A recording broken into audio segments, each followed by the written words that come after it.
Welcome to this lesson. So in this lesson, we'll be looking at the switch statement, right?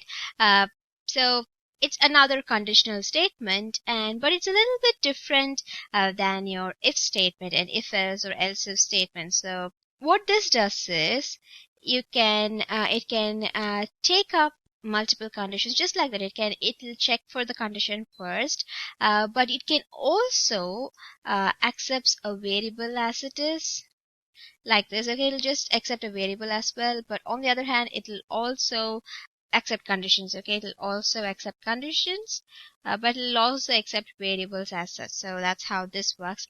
I'll show you the syntax of it first. Okay, I don't want to show you the English version of it because it's all the same as your if else statement. So switch without any capital at all, everything is small, and inside of this you can give your variable or a condition like this. Okay, so you can get this variable from your user if need be, something like that. So variable or condition, and you can say something like case first variable or something, whatever is inside of the variable.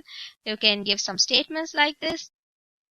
Okay, but before you finish this you have to give a break. Okay, so basically what happens here is if this what comes here is first, the string first, then these statements, it can be multiple statements, it can be more than one statements, these statements would be executed.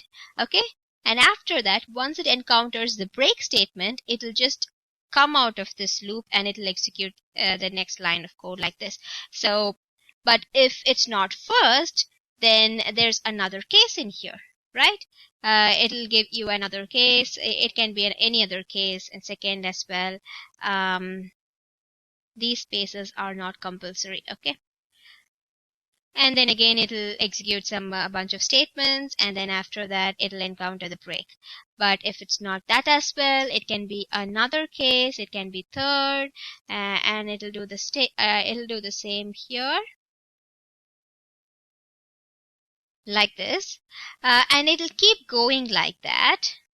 Okay, it'll keep going like that without pause. It can have any number of n number of case statements. It can have n number of case statements with multiple variable options like this. Okay, it'll go for this, but all of these statements should end with a break. I'll show you a live example of what happens if it does not end with a break, but it has to end with a break. Just understand that. That's the syntax. And finally, you can give a default statement, okay, which is actually optional. This default statement is optional. If you don't give a default statement in here, if none of these cases are true, it will just come to the next line of code. But if you want something to be executed if none of these is true, if you do want something to happen, then you can create a default statement, and then your default statements would be executed, but it does not need break, so no break at all for that. Okay, so if any of these cases are true, then the statements pertaining to that case would be executed, and automatically the line of execution comes to the next line of code. If none of these cases are true, then this default statement, just like this default statement, would be executed, and the statements pertaining to that would be executed, and then after that it'll come to the next line of code. So that's how it works. Okay, this might be a bit confusing at first glance. If you just look at the syntax like this, it might be a bit confusing and you probably don't understand what's happening right now. But once I explain with an example, everything will be clear. Okay, so the switch statement, just like the if statement, it compares conditions or it accepts a variable as such. Okay, then based on the result, it'll select a case. Okay, these cases are also called as keywords, so you have to give case in here. So it'll select a case. Now these cases, it can be strings, it can be numbers, it can be boolean. Okay, for example, if it was accepting conditions, then it can either only be true or false, right? So it can be any of those things. So it'll come to the case. So it'll select one of those cases based on what's in here. So if one of the cases are true, or if one of the cases are true and they've started getting executed, then the program then the program will start executing the statements in that particular case, and then until it encounters the break statement right here. Okay, so once it encounters the break statement at the end of all of the statements in that particular case, then it will break the program. It will break the complete loop. Immediately after it encounters break, it will break the complete loop, and it will come out of this block. It'll come out of the block of code. Okay, this is the block. This is the complete block. It will come out of the block of code, and it will go and execute the next line of code. Okay.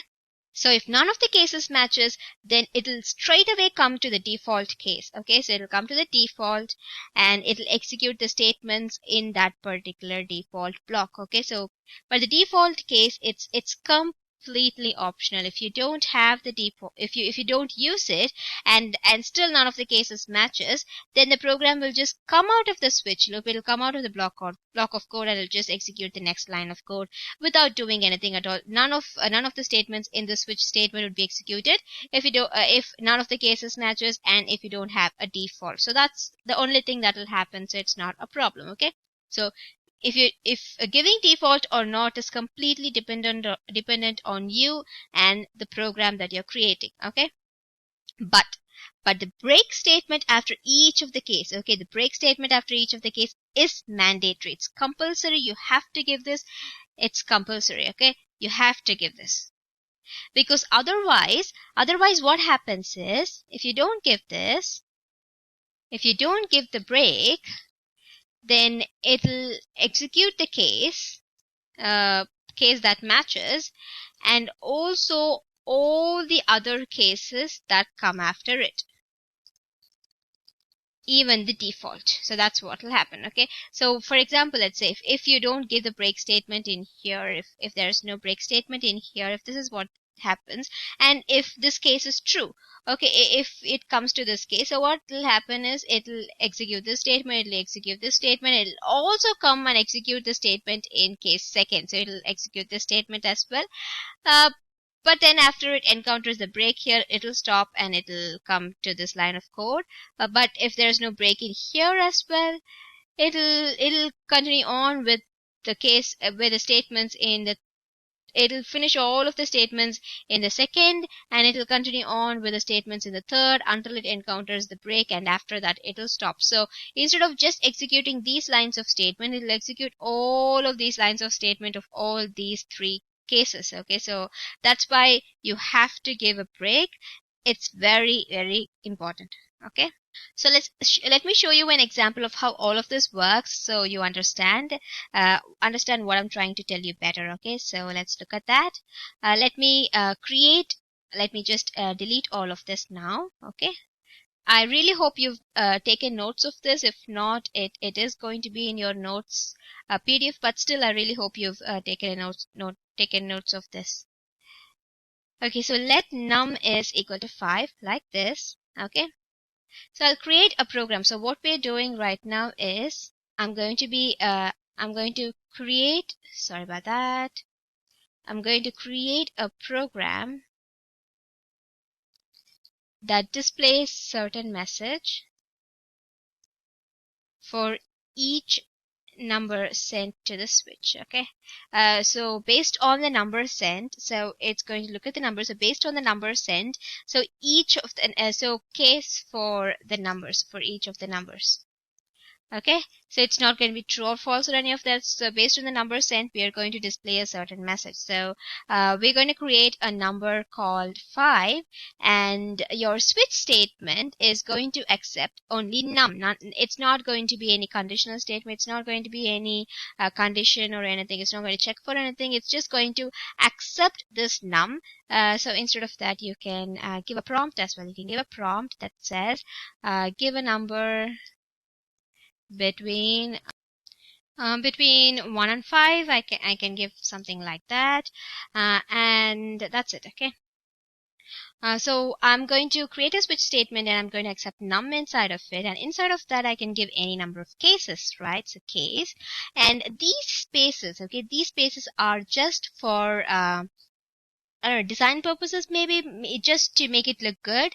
Even if you don't give any of these spaces, it's still going to work, but the code is going to look very, very bad. Okay, it's always good to tab it out, tab out your blocks of code. Okay, so if you don't tab, the entire code is going to look very bad. So it's good programming practice. That's it. It's not essential, but it is good programming practice. So that's why I've given a space in here. I did the same with the if statements. Remember, I gave like this, right? If condition. Sorry about that. It's not a big if, it's small if condition, and then inside of it, the statement was always inside a tab, after a tab, right? So that was how it worked. If you have an editor like the brackets editor, it will automatically tab out inside of blocks of code. Okay, immediately after you open your flower brackets, it'll tab the next statement like this. But if you don't have anything like that, it's better if you create your own spaces like that. Okay, so that's just that. So let's create our cases. So case 1. Okay, so if the case is 1, then what happens? I'm gonna give an alert that says basically says 1 like this. Okay, and then a break. Okay, just a normal break like this, and then case 2. If the number is 2, this 2 basically means I've given the number 2 in the prompt. Okay, so case 2 is not case number 2. It's just case, you're given the number 2. Case, you're given the number 1. Okay, something like that. If I gave the string 1, it'll be case string 1. Okay, like that. Okay, so alert 2 like this. Okay, and I can do a break after that. Like this, and I can continue this until cases 3, 4, and 5 as well. So 3, 4, and 5, and let me push it back like this, and just change these things to 3, 4, and 5, and here it's going to be, okay, I wanted complete caps. Okay, 3, 4, 5 like this. Okay, so I can do it like that. And finally, obviously, I want to give a default statement. For example, what if in the prompt the user does not give a number between 1 and 5, does not read the instructions, and they give 6 or 7 or a bigger number or 0, for example. So what would happen then? I want to give something that says default is alert, you haven't given a number between 1 and 5. Okay, like that. I can do something like that. Okay, so now let's run this program. Let's just go here and run this program, and look at that. It's asking me to give a number between 1 and 5 like this. So if I do that, if I give a 3 or something like that here, I'm gonna get, you haven't given a number between 1 and 5. Do you understand why that is? That's because if I go to the console.log, and if I check for the type of num right now, you already know what it's going to be, right? It's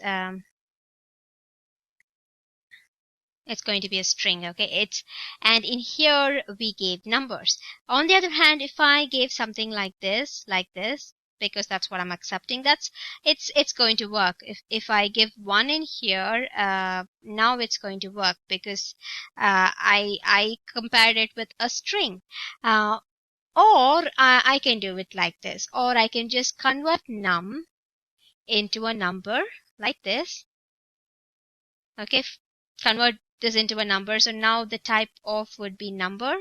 If I give 3 like this, it's going to be a number now, and I'm going to get what I want. So that's one way of doing it. If you get a prompt, if you do any of these things, always check for the type, because it might be getting your number in the format of a string, and you can't compare a string with a number like this in these statements. Okay, so you have to switch it into a number by either using the number method or the parsin method like this. Okay, by either using the number method or the parsin method, you have to first switch it into a number, and then you can get your output properly. Okay, so that's what you have to do. So see, that's a very good example. So instead of this, I can do something like this: num1 equal to 5, num2 is equal to 3, something like that. I don't have to parse any of these. I don't need any of this here. I can check for something. Num1 is num1 equal to num2. I can check for that, and I don't need any of these things. I just need two cases in that case, because this is always going to be a Boolean expression. It's either going to be true or false, right? So I can give the case as a case true and case false, and I can alert true in this case, and I can alert false in this case, and I can just not give a default because it's just going to be two cases and it's not going to change at all. So that's not going to be a problem. If I refresh now, see, I'm getting a false. I'm getting a false because num1 is not equal to num2. If I give a 5 in here, I'm going to get a true because now num1 is equal to num2. So the result of this would be false, and it will come to this particular case. So you can either accept a variable in here. See, in your if statement, it can either be, so either accept a variable or a result of a condition operation. Okay, so you can accept either of these things in your switch statement.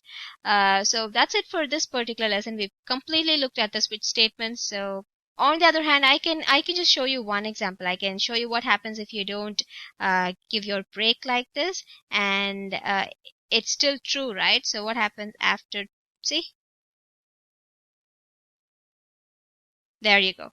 If you refresh again, so what happened is it gave true first, and then when I gave OK, it gave false. If I were to do this in the console.log rather than the alert, you'll see what's happening much clearly. It'll actually log both of these things into the console, if I'm right. Yes. See, both true and false have been logged into the console, which is not what we want in this particular program. So that's why the break statement is very, very, very important. Okay, always give the break statement. All of the spaces and the tabs are all for design purposes. See, now only the true is there. So that's how it works. So that's it for this particular lesson. I'll see you in the next one. Thank you.